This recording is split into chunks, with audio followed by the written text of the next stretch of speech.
Télévision, na biso mokolo malelo et na banda kuna bino na numéro na biso ya sika ya masolo ya bana boka bipa vraiment grâce azoka penza opportunité azoka privilège ya kokota penza mingi na banda kuna bino poto beka kosola ya matali République démocratique du Congo.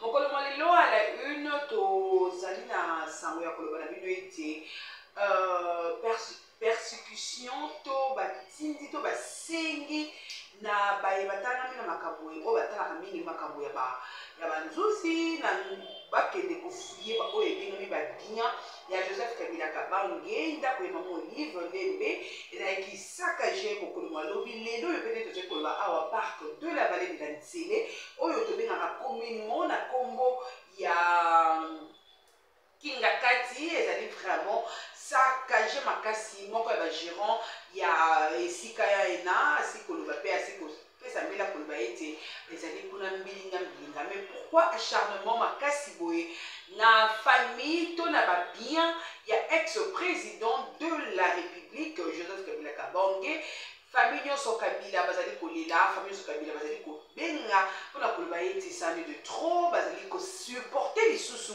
acharnement wana te pamba te eske ozala vraiment makasi mingi eske ozala vraiment kilo bazali kosupporter yango mingi te nde yango wana Joseph Kabila azali koloba ete soki mpenza ya ino azali reprochable to asali eloko moko ya mabe bakokana kotindela ye nkasa to convocation ekokana kobengisa ye liboso ya banzusi akokana kosamba pamba te azali komona makambo azali kolekana tomonaki l'autre fois ndenge bapanzaki ndako na ye oyo ezalaka na ngambo kuna ya GLM tomonaki nde babukaki bamur alobi ça n'est de trop. Ça n'est vraiment de trop. S'il y a vraiment un problème, s'il y a quelque chose à lui reprocher, batinde la yenkasa akede kondima liboso ya banzuzi amekana ko samba amekana ko yeba nini yango penza justice congolaise ezali penza ko reprocher nde mokolo malelo vraiment grâce to base ali kotika mbongo la deuxième partie oyo esko la mwana mboka kewi marizo oyo be aye kolobela ba ange to makambo oyo ezali ko pesa mingi mutu pasi na biso ba kongomani nazali kotika mbongo la deuxième partie et après tozonga pour chuter 10 000 hommes de troupes. Les 10 000 hommes de troupes wana baye basali véritable carnage. Ba bomi batu ba sasi ko sasa parce que ko zo ville oyo bango basi ba etufaki ba encercler bandakala ezalaki tellement difficile que ba wazalendo ba bundaki avec armes. Mbala moko MONUSCO sokol na maboko ba mercenaires kaka mbodi bu ba mercenaires ba déposer ba armes de toutes les façons patron na bango asa coopéraka na Rwanda depuis République centrafricaine ako benda na ye $10,000 na ye par mercenaire ezali nango cop na bato ya présidence na Congo pour na balia mbongo ya Congo pendant que le pays était en guerre. Muto ya beta cop wana na maison civile ndeko ya Félix Tshisekedi membre ya famille na ye donc basala ye pe rien batika ye ndenge wana donc nko basala ye rien balia mbongo kenda ya bourré. Allez, bakatisa na bango na Rwanda, mercenaires ezali infraction na droit international, batu bakatisi na Rwanda, bayambi bango très bien na Wilingoma quickly. Ba matisa bango na avion na Sengo, bazonge pa na bango e pays na bango ezolandela ye po na makambo mpako ke yo uti ko lia gros e pa ya ba yuma wana ba congolais to moni clair te na mpako yo fo libérer ngo na mpako ye pe kuna no oyebi ezalaki makambo ba rétro commission balobaki na ngana gonfler ba chiffre bon ba mbongo pe to ko pesa une bonne partie peut ko tika la kuna l'état lobi rien biso total andi ba chiffre yaka au foot mpako. Ça c'est juste une parenthèse.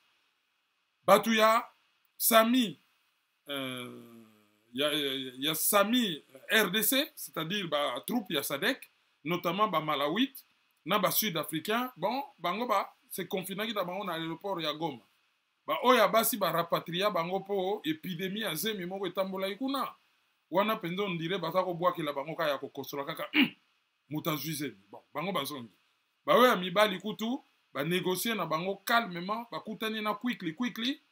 Donc Willy Ngoma bango pe bazongi na Afrique du Sud. Aéroport ya Goma oyo ezalaki équipé, po ezalaki base logistique ya ONU na ba mission ebele salama kote okuna eloko liboso tango bato wana bakoti baye ba détruire tour de contrôle comme il se doit ba yibi ba matériel ba katisi nango na Rwanda. Objectif ezali aéroport wana eza kosala concurrence makasi na aéroport ya Goma et ezali pe lisusu futur concurrent et kozala concurrent soki aéroport ya Bugasera oyo ba Qatari ba otonga na Rwanda sili et comme concurrent donc ba détruire yango, il y avait plus d'aéroport.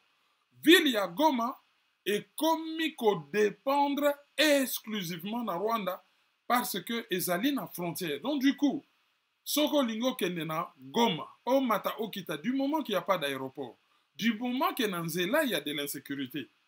Okokite kokendo na Bukavu oya na mutuka Bukavu kuna pe M23 sa jouer. Il n'y a plus de solution. Solution ezali kaka Rwanda. Parce que aucun avion ne peut avoir accès à l'aéroport à Goma oyo ezali fermé. C'est dans ce cadre et peut-être, na lobi bien, peut-être, et je répète, na lobi bien, peut-être à leur corps défendant, délégation, il y a Senko et SCC, bazalaki na chouate, ceux qui bouti Kinshasa pour na bokende Goma, il faut passer par un pays étranger. De toutes les façons, c'est comme un ndengwana. Et comment on a même ndengwana, même l'air guerre ezalakate, au lieu que na Goma, il faut jouer visa, au na Kenya, au na Éthiopie, pour Kenya Airways, na Ethiopian Airlines, bango, ba, deservaka Goma. Donc, comment qui ndengwana. Donc, du coup, ba ki na chouate, ba kei na Nairobi, et il faut baïa na Kigali par avion. C'est plus pratique et plus rapide. Et après, bozumi tuka, bokatisi na Goma. Donc du coup, baaki na chouate, bakei na Nairobi, baye na Rwanda, na Kigali, Kigali baye na Goma, bakutani na Corneille Nangaa. Tango basilisi na Corneille Nangaa, chemin du retour, Kagame azozela. Boyebi ke Kagame, aza communicant, un communicant redoutable. Asa fanda na Tshisekedi ba fanda ma simba penda Tshisekedi popo alakisa ba congolais penda que vraiment oyo to coopéraka na ye azali kanish na ngai botala bomona photo moko balakisa penda asimba Tshisekedi. Mwasi na yake nako binisa nyankeru intore penda boye bake ko kata danse, hein? Botala ndenge bakenda ko exposer kamera l'air azopesa ba ngombe l'air mwana ya James Kabarebe abala. C'est des photos oyo ezali très embarrassant. Bazo sala on a cadre de communication. C'est des photos qui parlent. C'est des photos qui font passer un message. Donc Kagame yebaki que pour na bakende kokutana na Corneille Nangaa ba oleka na Rwanda. Atiki bango baleka. Na air ya retour, mais conflit yango pe bolobi yo, il faut conflit ici là. Biso pe to le lakawa il y a des causes profondes. Donc il faut boya. A obligé bango baya. Bango ba expliquer balobi non, tozui rendez-vous na président Ruto na 9h. Et ça là qui prévu ba mona yete. Bazui rendez-vous na président Ruto na 9h. Oh, ça c'est pas un problème. Boyana noir. Boya ko simba touche. Pour na président Ruto, protocole d'état à Rwanda et ko solo là. Na Kenya, il ko expliquer Kenya que bon voilà. Bazali awa bon programme président Liga kutana na bango. Bon un peu agenda, moutounion se pas profiter à mon clair. Donc, bagoti kabango, baleka boite. Donc, quelque part, configuration na contexte, c'est ça là qui que ba mata, ba kita, ba baluka na mabele, ba linga te, ba koleka na Rwanda. Et une fois qu'on a na kati ya Rwanda, o mata, o kita, ce qui Kagame alobiko mona ye, pour des besoins de communication, o linga te, okomona ye. Aza pe capable akangi yo pe en otage, aza pe capable akoseli yo pe makambu, oza pe capable ka période bofandaki na Rwanda, jeune fille moko aye kaka boye, akwei na sultan na basango, apasoli bilamba. Bon, ngai basango ba violenga mbala moko kaka bu, procureur a se saisir, bo se retrouver na tribunal. Bon, bondi makaka ke bo violaki ye, pona bino boza la calme. Donc, bakoki kosala bango tout. Bakoki kosala bango tout. Yango wana, bazalaki, quelque part, contraint, bakutana na ye. Mais au-delà de la contrainte, bango moko balobi bazali ba pasteur. Ba pasteur bayaki te ka pona bata malamu. Ba pasteur bazalaka pe pona bata mabe. Pona bata mabe basa mande, ba bongo la mutema e ba koma batu malamu. Yango wana bango ba pasteur na mission na bango pastoral bakendaka envers mutu nyonso na mutu ya mabe na mutu ya malamu. Po bayebi principe na Bible que Jésus a quitté pour na ko condamner bata mabe, mais ayaki pour na ko bikisa bango ko tirer bango na mabe bakoma batu malamu.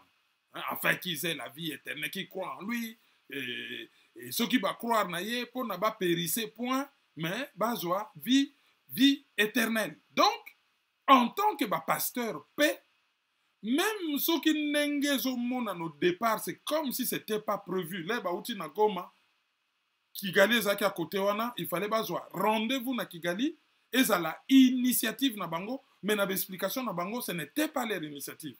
Donc apparemment, les bakuta na Corneille nanga baki na posa kokutana na Paul Kagame te, baki na besoin baki no kutana na William Ruto, kuna esika wapi siège ya EAC ezali, Eastern African Community, esika siège na ezali. Donc Kagame a contraindre bango bakutana na ye, et yemoko, sotolobi yemoko, ça dit son pouvoir, et sololi na Kenya, pour na ko excuser bango koloba ke bon, batwana ba na rendez-vous kuna mais ba retenir bango awa, bino bo bongisa agenda bakoya. Wana eloko liboso oyo, il faut tout souligner. Et l'air basololi na Kagame, basololi makamba sololaki, tokoye bango l'air bako rendre compte, l'air na bino qu'au début, peut-être ça sera un dialogue, peut-être ça sera une espèce de conférence nationale, tout comme au malheur. Et qu'on a l'appelé une espèce, il y a dialogue, soi-disant inter-congolais, il y a San City. Bangonde, au vu, il y a Oyo Bango ba recueillir, bako décider, bako sala yango, sous quelle forme. Et ça, non, moutumoko lia l'analyse ya za dérangé par heure. Tozan internet, nazo rappelo na loba na début émission, siko na Australie baza 9 heures dans certaines villes. Et siko na Los Angeles ou na États-Unis dans certaines villes, siko na États-Unis bazali à peine 18 heures. Et monsieur zan internet et koki ko tikala. Hein? Monsieur Roger Yaya, soko moni ki oza na pongi kende ko lala. Et monsieur ko tikala na internet landa lobby. Na kokai ko sala ngona mo ite, j'étais trop pris. Et na kokoka pe ko sala ngona mo ya dimanche, je serais trop pris. Et après, ça sera peut-être lundi la nuit, actualité ko zilate ko pola. Bon, ko polate. Pour biso to an analyse, to quand même avec un peu de recul. Mais, bino pe boko mana système ya lamba lelo, buka lelo. Allez, tozongela, makambo, oyo, tozoloba. Donc, bah se retrouver contraint, yakoku tanana Paul Kagame et yakoyo kayepe, aloba pe oyaye makambo, ni nango ya lukaka na Congo, ba cause profonde nango ezali nini, et tout ça, ba yokaye, et apparemment, ba yokaki ye, et ba continuer tourner na bango. Ti et pas ya Museveni, et pas ya Ruto, et tout ça. Ba kendaka, sauf erreur de ma part, je crois que ba kendaka pas Afrique du Sud. Et ba lekaki na Angola. Si qu'on l'air ba comme les États-Unis, ba bandi kokutana d'abord na secrétaire général ya Nations Unies, oyo azali mokonzi ya Senko. Secrétaire général ya Nations Unies, oyo azali mokonzi ya Senko. Ouais, Nikon Manda. Yo azali wapi na Liège ou bien na Serein. Na Serein na Belgique. Ben ouais, il est 3h22. Donc, en marge, il y a beaucoup tanina secrétaire général des Nations Unies, ba pesi interview, Et pas il y a Stani Boujakera, il y a Jeune Afrique. Na interview wana Monseigneur Fulgence Mukeba azondima que pona patuni bango bon likamba ba moyen pona botambola bo bozwaki ba moyen wapi. Na lobi te mbongo, na lobi ba moyen. Et cause à la mbongo, et cause à la logistique, et cause à la matériel, mais ba moyen.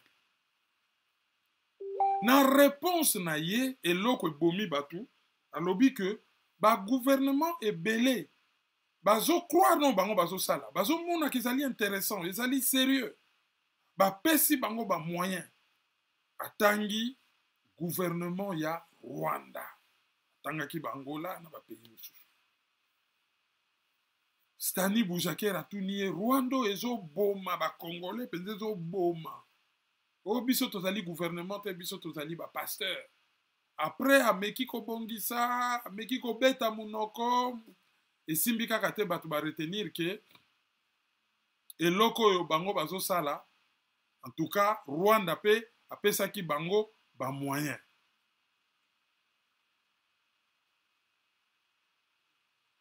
Et ce sont des moyens qui dérangent. Et c'est normal que déranger ba Congolais.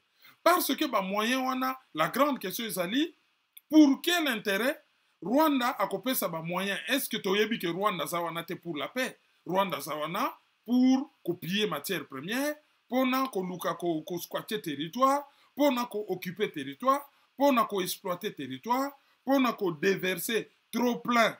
Il y a population naïe, Rwanda des alliés pauvres, enclavés, Kagame a commis ici une affaire de survie. Donc, ce qu'on financer quelque chose, c'est qu'il y a un intérêt, et cet intérêt-là ne peut pas aller dans le sens des intérêts supérieurs du peuple congolais. Il faut qu'ils aient l'intérêt moko oyo, ils alliés antagonistes, par rapport à l'intérêt supérieur du peuple congolais. Hein? Jamais, jamais, jamais, Moutou, allez sakali bata, pour alingi libata. Allez sakali bata, pour kola, aliaye. Ce que moni en apoto bazo gavé libata, ils allaient pour foi d'ailleurs comme monene, basa la foie gras, balia mukolo ya Noël, hein, balia ngo Pâques ngo yozo ya semaine prochaine, balia mukolo ya Pâques. Soko moni mwana mobala comme pesa mwana mwasi balare belé à tout moment yaka soma mwasa ki moi bière to kende moi restaurant moi cinéma yeba que derrière asa na moi idée. Il faut atterrir na quelque part. Donc il y a toujours un intérêt. Mais est-ce que intérêt on a ezali ndetoloba na français collusion d'intérêt ezali, c'est-à-dire que intérêt na yo ezali yanga to cheminer ensemble ou bien intérêt na yo na oyo yangai ezali opposé ezali contraire et que intérêt na yo ezali désavantage na ngai intérêt na ngai ezali désavantage na yo. C'est ça la grande question. Or biso tout oyebi que intérêt à Rwanda ezali antagoniste par rapport na intérêt à Congo, donc koki kozala na intérêt te ya ko financer quelque chose oyo et koki kokata kop na bango. Et kozala très difficile. C'est ce qui a déstabilisé beaucoup de gens qui se disaient, bon, qu'est-ce qui s'est passé? Pourquoi Rwanda a financé bango? Alors, Monseigneur Fulgence Mukeba alobaki ni exactement.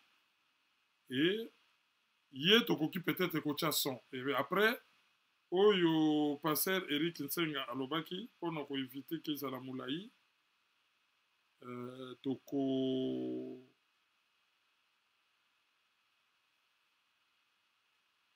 tchela binote toyoka yango ensemble et soki toyoki yango ensemble nde tokoluka to analyser. Alors, boyoka oyo yé alobaki, comme ça to analyser ango, et bimanke to koseli bango makambo. Boyoka. Activité, le voyage, oui, logement, tout. Voilà, merci. Il ne faut pas sous-estimer l'Église catholique. Elle a des moyens pour couvrir les frais de nos voyages. Il ne faut pas sous-estimer non plus l'Église du Christ au Congo. Ce sont des institutions. Je peux même me risquer les meilleurs qui fonctionnent dans notre pays. Nous avons des moyens. Nous avons eu des moyens pour commencer. Et puis puis par ailleurs, je vais vous surprendre peut-être, il y a des gouvernements qui nous ont pris en charge. Et je salue justement ce qui a été fait. Et ça montre qu'avant de prendre une quelconque décision sur cette initiative, il faut absolument réfléchir. Dans le gouvernement congolais? Non, pas du tout. Le gouvernement angolais, le gouvernement rwandais, le gouvernement kenyan, le gouvernement ougandais.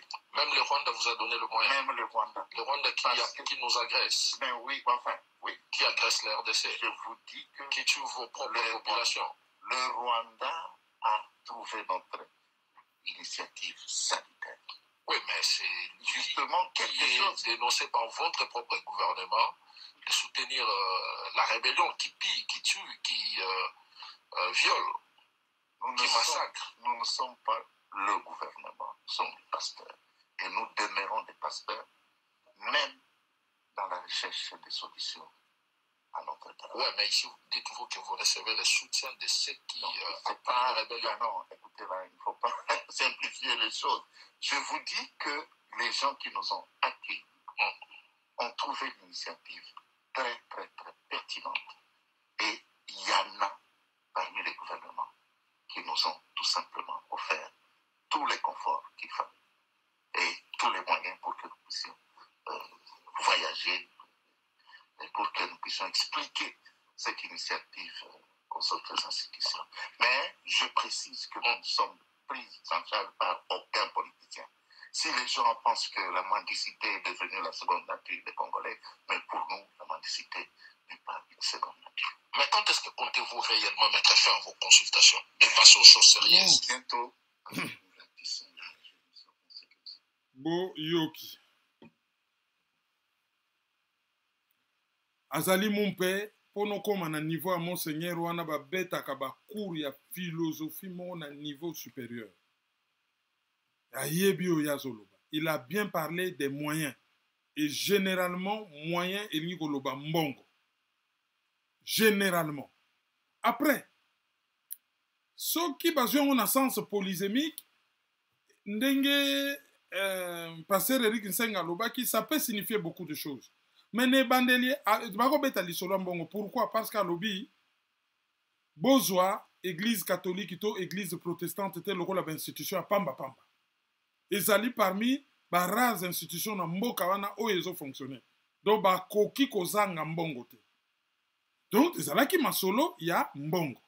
Parce que pendant qu'on voyageait ba moyen, ezali ka ateke ozui avion, pilote na bino non, ba moyen ezali ba billet, ezali réservation hôtel. Nyonso ça passe par l'argent. C'est l'argent qui octroie ces moyens.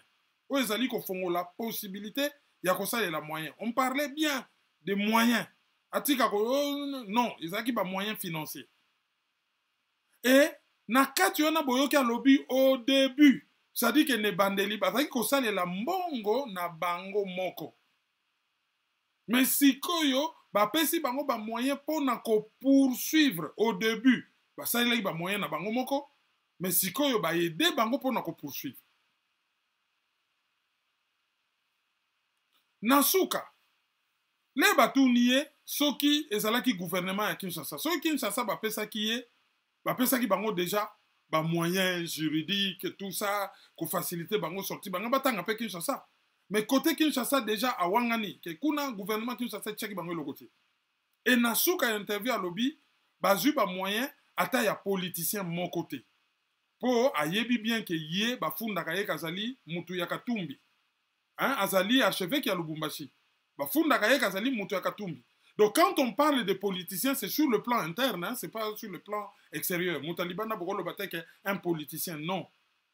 Politicien c'est par rapport à la politique interne. Donc, ce lobby politicien. Bon, et ça a failli lutter, bah, soupçonnakaye que Bazali, Bato, ya Moïse Katumbi. Et hier, nous avons organisé une réconciliation entre Bakatangé, entre autres, alias Joseph Kabila, Bakatumbi, tout, réconciliation, hier, nous avons organisé un d'autant que bah, recevoir Mbongo, il n'y a aucun politicien, donc à recevoir Mbongo, il y a alias Kabila, à recevoir Mbongo, il y a Moïse Katumbi. C'est ce qu'il, en tout cas, c'est ce que nous, au moins, on a compris. C'est ce que nous, au moins, on a compris. Mais, à l'objet de bas simplifier ma cambouté. bato oyo bayambaki bango basepeli na initiative badeside bapesa bango bamoyen baconfort ya kopoursuivre mission na bango. Alors soki ke bamoyen yango ndenge mon pasteur Eric Senga expliquaka alobi ezali baconfort diplomatique, bamoyen diplomatique ezali lokola oke kotala mutu na ndako obeta bato lisolo ke anakenda kotala ye aza na TV na ndako. Or TV zeloko moko ça fait partie de nos vies.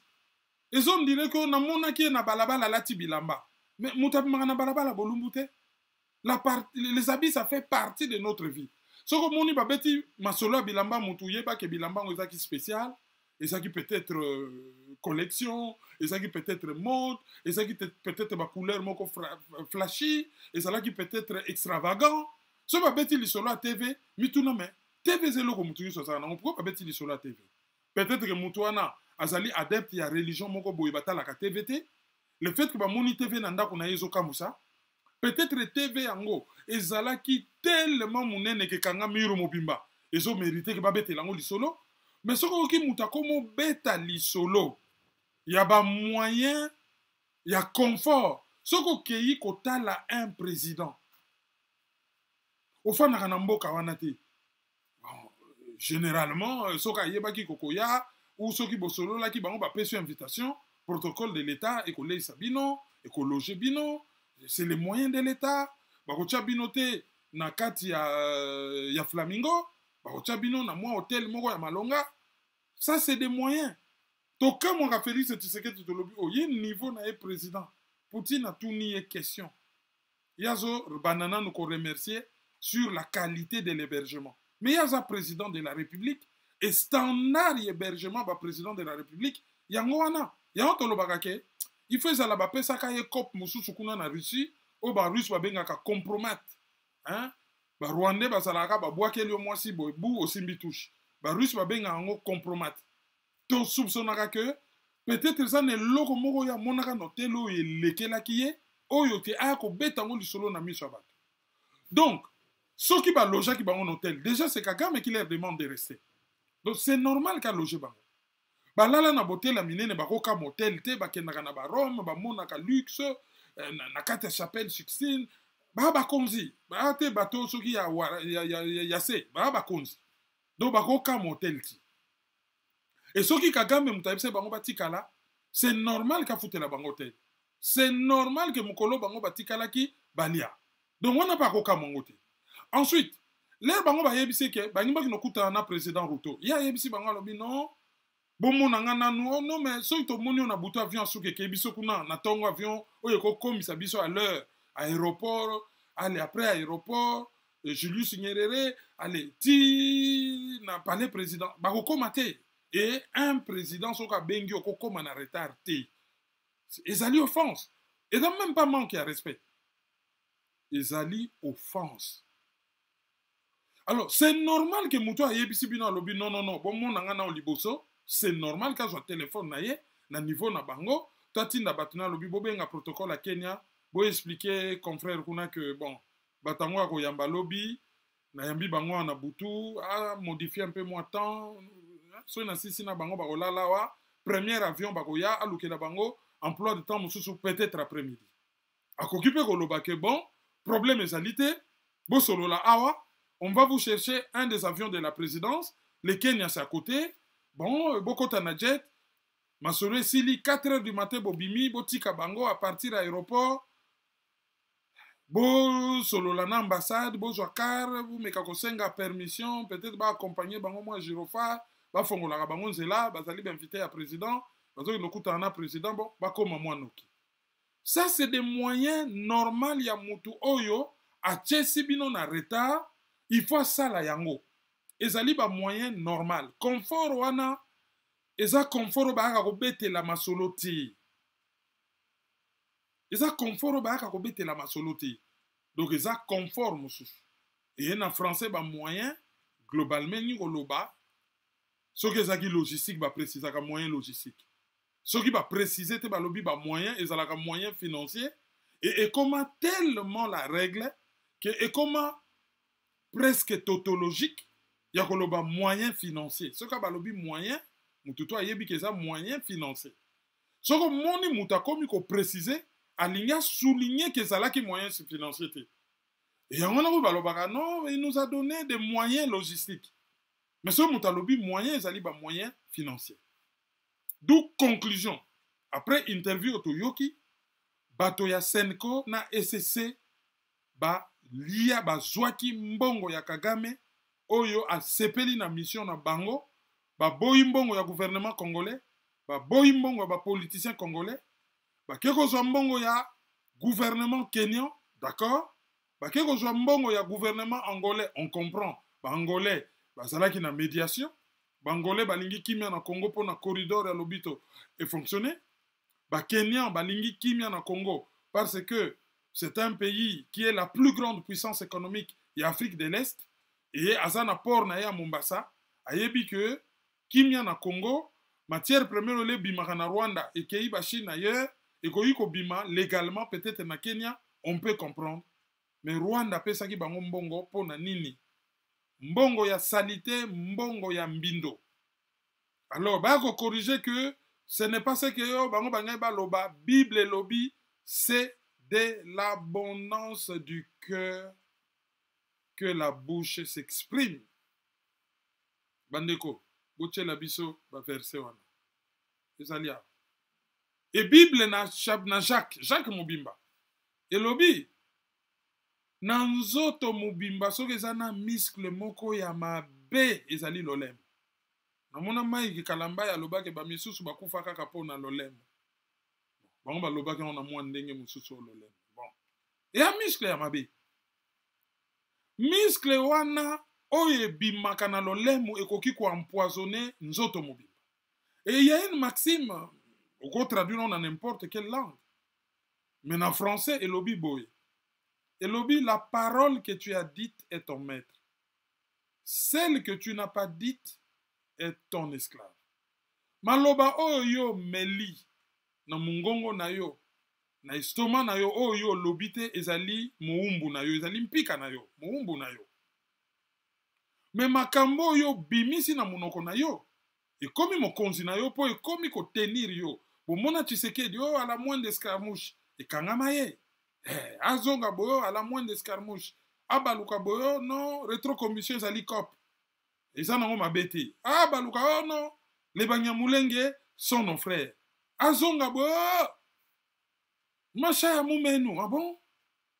Président Zalagana macha ya mumenu. Ah Anga Balukabo, non, je ne négocierai jamais avec les M23. Et là, ma lobo ya lobby e kangiye. Mais soka lobaka yangote, anga zala maître ya ba acte na ye, maître ya parole na ye, mutawe ko faire chanter yete par rapport na ma lobo ya bimisaki. Et Monseigneur Fulgence Mukeba a lobby to yoki yango. Akoyi ko melangote. Donc, Pasteur Eric Nsenga, qui est un redoutable communicant, j'ai déjà eu à l'interviewer na Charles Roy, bien qu'interview n'ait pas de problème à son, et le cas qui bayoka qui na bango comprenait ce qu'il avait dit, mais na soit qui interview en peut aller na mute en pour na son wana makili le cas makasi. C'est un terrible communicant. A expliquer que non, c'est pas ça, et zalaki ba metaki protocole, hein, le la bango ba sengaki, ba mettre protocole, bango moko ba négocier direct na Kenya pour na quand même bakoti s'appelle président Kagame na agenda et puis basalaki que bazala na ba confort diplomatique tout pardon protocolaire tout ndenge ka kezalaka mais c'est normal c'est un président quand il invite gozalate que boza wapi boyaka na makolo bon boya na 14h après 14h wana bon l'air beaucoup mieux na atama ya komelezate et tout ça les balobi na ba enveloppe non bobo ça na makambo na bina ba enveloppe. Donc, si le président a accueilli les enveloppes, Monseigneur Fulgence Mokeba, et bisoto a mendianté. Ceux qui mendiant, ils ont Congo, bisoto a mendianté. Oui, mais, Bape Sagibino ba moyen. Et il y a le bâtiment qui Bosengaki. Les Bape Sagibino fallait boboya, boboyi. Mais bango l'air ba sepeli na mission, bango moko ba pesi. Oui, bango moko ba pesi, bino boza ba mendianté. Mais bondimi. Na lingala ba yanke ba benga ango bosimbi touche. Le cardinal Ambongo andimaka mutuka ya Félix Tshisekedi. Il a réclamé même Oyoba Melakie et pas il y a alias Joseph Kabila. Luc, c'est de l'abondance du cœur que la bouche s'exprime. Ezali Luc chapitre 6, verset 45. Na Coran pe ezali ou pas? Boluka surat mo na Coran, to na Torah, soki ba musulman bazali awa, to batu ya religion judaïque, botieli biso pe ka wana. Ezaka na cadre ya tokolisa mayele. Donc, bango bazui, basimbi touche. Donc, du coup, bakomi soupçonnable et va perdre en crédibilité. La main qui donne est supérieure à la main qui reçoit, parce que la main qui donne, c'est la main qui commande. Tu peux ça qui mbongo na biso. Comment boko que no futa ticket? Boko no kutana na motutel. Ah biso pe to pesa ki mbongo. Bino bozo ke la kaka Kenya. Ole boyo ke la pe biso. Biso to pesa ki mbongo. Pona nini? Point de vue kaka ya Angola nde komi koleka. Allez, tout ça, ils ont ça la queue, va perdre crédibilité. Donc, je vois qu'il y a moyen. Il y a certains pays dont le principal agresseur, ils ont aussi na corruption. Ils ont aussi.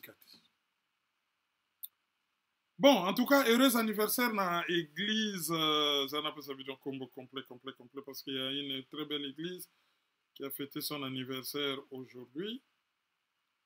Awa, dans la région parisienne, na ba loko na bango, ya Sika.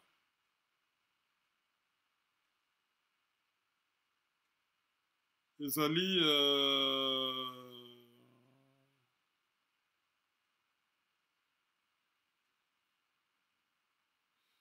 le 12 avril, bazala qui ko dédicacé temple na bango ya Sika.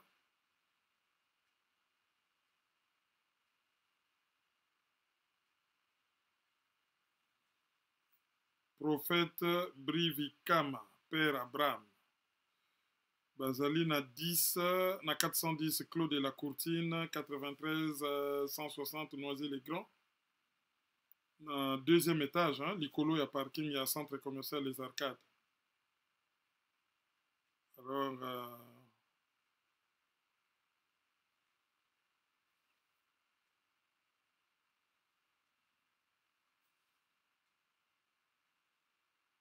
désolé,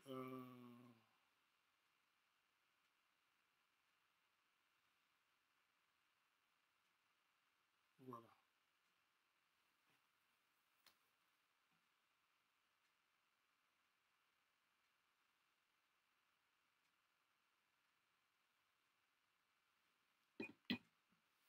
Nangana pe sa combo église n'a hésité qu'on peut sa mon erreur. Je ne l'ai pas retrouvé.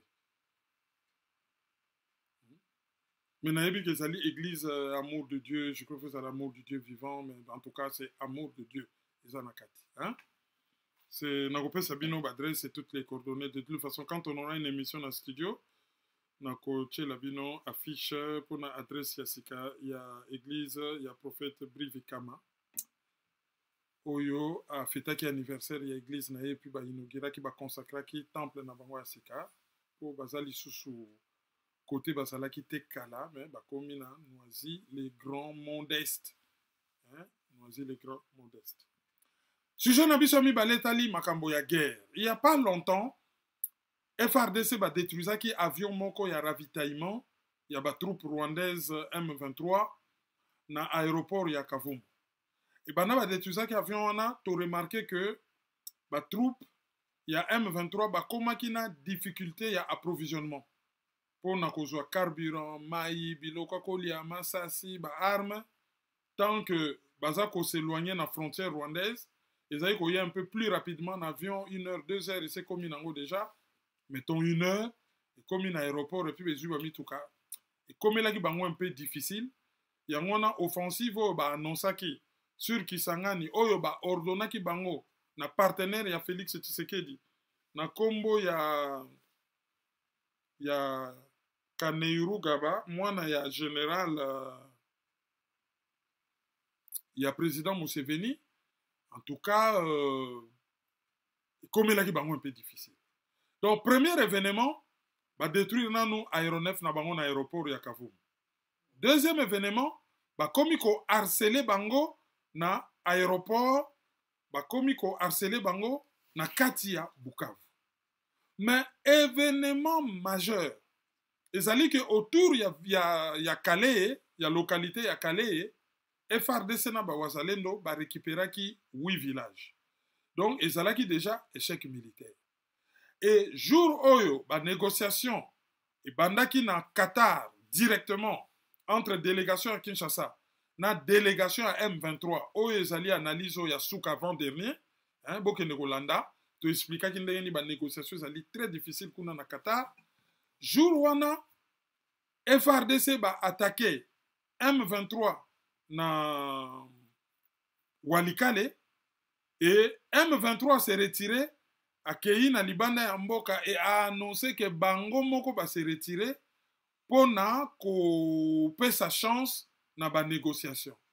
La réalité de l'affaire ezali que bango moko ba se retira quitté pour na ko sa chance na négociation, mais bazala ki contraint pour na bitumba et bazala ki na logistique te. Bakosani kaka no biso moto benani te. Bazala ki na logistique te, yango wana ba se retira.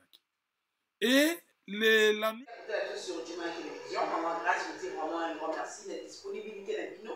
Et comme mon message, on a essayé de continuer à s'abonner, à liker, pourquoi pas à partager l'émission de Bino. Il y a un essai la qualité vraiment grâce à qu'on a besoin de courage, à y sous pour couper cette vidéo.